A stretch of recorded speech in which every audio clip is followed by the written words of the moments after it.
हतो वा प्राप्स्यसि स्वर्गम जित्वा वा भोक्ष्यसे महीम तस्माद् उत्तिष्ठ कौन्तेय युद्धाय कृत निश्चय। हे वासुदेव, तुम तो जानते हो कि मुझे अपनी मृत्यु की चिंता तिल भर भी नहीं है।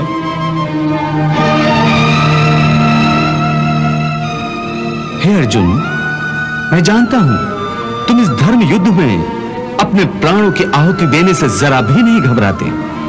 तुम्हारे हृदय की यह दुर्बलता केवल अपने संबंधियों के आदर में है, जो इस धर्म के क्षेत्र में अर्थहीन हैं। तुम्हें अपने संबंधियों की मृत्यु की चिंता है, परंतु तुम्हारा यह विचार तुम्हारे अज्ञान का खुला प्रतीक है। तुम ठीक कह रहे हो केशव। इस समय मेरी बुद्धि अज्ञान के अंधकार में डूबी जा रही है। धर्म क्या है, अधर्म क्या है, मुझे इसका ज्ञान नहीं रहा। मैं कर्म के एक ऐसे दोराहे पर खड़ा हूं जहां से यही पता नहीं चल रहा कि धर्म का मार्ग कौन सा है और अधर्म का मार्ग कौन सा। मुझे अज्ञान के इस अंधकार से निकलने का रास्ता दिखाओ केशव, रास्ता दिखाओ। हे पार्थ, मैं तुम्हें इसी अज्ञान के अंधकार से निकालना चाहता हूं। इस अंधेरे में अंधों की भांति हाथ पैर मारने के बदले अपनी दूर दृष्टि को एक दिशा दो और देखो इस सृष्टि की ओर। इस सृष्टि में जो जन्म लेता है वो निश्चित रूप से मृत्यु के अधीन हो जाता है। इसका अर्थ यह है कि इस मृत्युलोक का हर प्राणी, चाहे वो मनुष्य हो, पशु हो, पक्षी हो या फिर पेड़ पौधा हो, हर सांस लेने वाला प्राणी अपने जन्म के साथ अपनी मृत्यु को भी लेकर आता है। हर प्राणी को एक न एक दिन निश्चित क्षण पर मरना अर्थात अपना शरीर त्यागना ही पड़ता है। इसलिए तुम उनके मरने की चिंता छोड़कर अपना कर्तव्य समझकर युद्ध करो। जातस्य ही ध्रुवो मृत्यु ध्रुवम जन्म मृतस्य च तस्माद् अपरिहार्य अर्थे न त्वं सोचितुम अर्हसि। ये ठीक है कृष्णा, क्योंकि प्रारब्ध में मरना लिखा है। यदि पितामह की मृत्यु का समय आ गया है तो वो अवश्य मर जाएंगे, परंतु मैं अपने हाथों से उन्हें क्यों मारूं? तो स्वयं अपने हाथों से अपने भीष्म पितामह को नहीं मारना चाहते हो? यही सत्य है माधव। मैं अपने भीष्म पितामह को अपने हाथों से नहीं मार सकता। तो ठीक है, मत मारो, परंतु पहले मुझे यह तो बताओ कि कौन है तुम्हारे भीष्म पितामह? कहां है तुम्हारे भीष्म पितामह? ये क्या पूछ रहे हो? तुम्हें दिखाई नहीं देते क्या? वो सामने ही तो है खड़े भीष्म पितामह। वो जो रथ के ऊपर खड़ा है? हाँ, वही तो।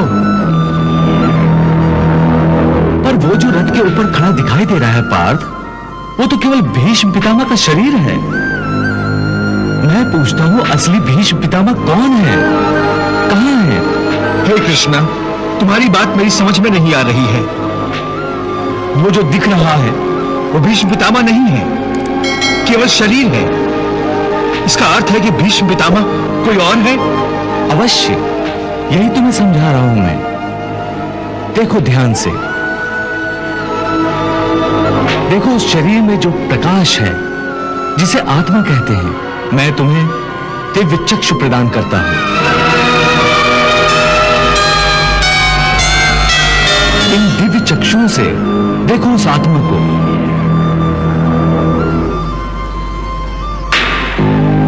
जो शरीर के अंदर आत्मा है, जो प्रकाश है, वही है असली भीष्म पितामह। दिखाई दे रही है उनकी आत्मा? हाँ केशव, बहुत अच्छा। अब देखो, यदि मैं अपने सुदर्शन चक्र से भीष्म पितामह का शरीर काट दूं तो केवल उनका शरीर मरेगा, परंतु उनकी आत्मा का प्रकाश नहीं बुझेगा। देखो, मैं तुम्हारे इन दिव्य चक्षुओं को यह दृश्य सजीव करके दिखाता हूं।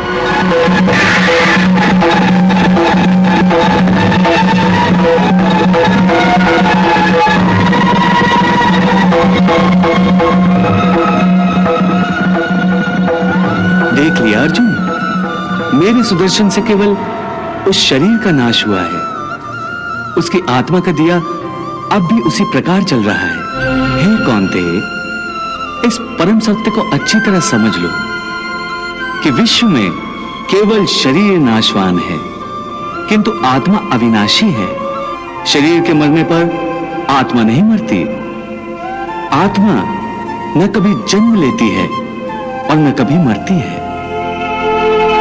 वो अजन्मा, नित्य, सनातन और पुरातन है, जो शरीर को मारने पर भी नहीं मारी जाती। न हन्यते हन्यमाने शरीरे। केशव, तुम्हारी बातें मेरी बुद्धि को भ्रम में डाल रही हैं। तुम दो बातें एक साथ कह रहे हो जो परस्पर विरोधी हैं। तुम कहते हो कि शरीर मर जाता है, परंतु शरीर का एक हिस्सा जिसे आत्मा कहते हैं वो नहीं मरता। नहीं अर्जुन, मैंने आत्मा को शरीर का एक हिस्सा नहीं कहा। मैंने कहा है कि आत्मा और शरीर दो अलग अलग चीजें हैं। जैसे तुम और तुम्हारा कवच दो अलग चीजें हैं। तुम्हारे कवच के दो टुकड़े हो जाएं, तो उसका यह अर्थ नहीं होता कि अर्जुन के दो टुकड़े हो गए। जिस प्रकार तुम और तुम्हारा कवच दो अलग अलग वस्तुएं हैं, या तुम और तुम्हारा यह रथ दो अलग अलग वस्तुएं हैं, उसी प्रकार मनुष्य का शरीर और उसकी आत्मा दो अलग अलग वस्तुएं हैं। यूं समझ लो कि जिस रथ में अर्जुन बैठा है वो रथ अर्जुन नहीं है। अर्जुन तो वो है जो रथ में बैठा हुआ रथी है। ये ठीक है माधव कि अर्जुन रथ नहीं है।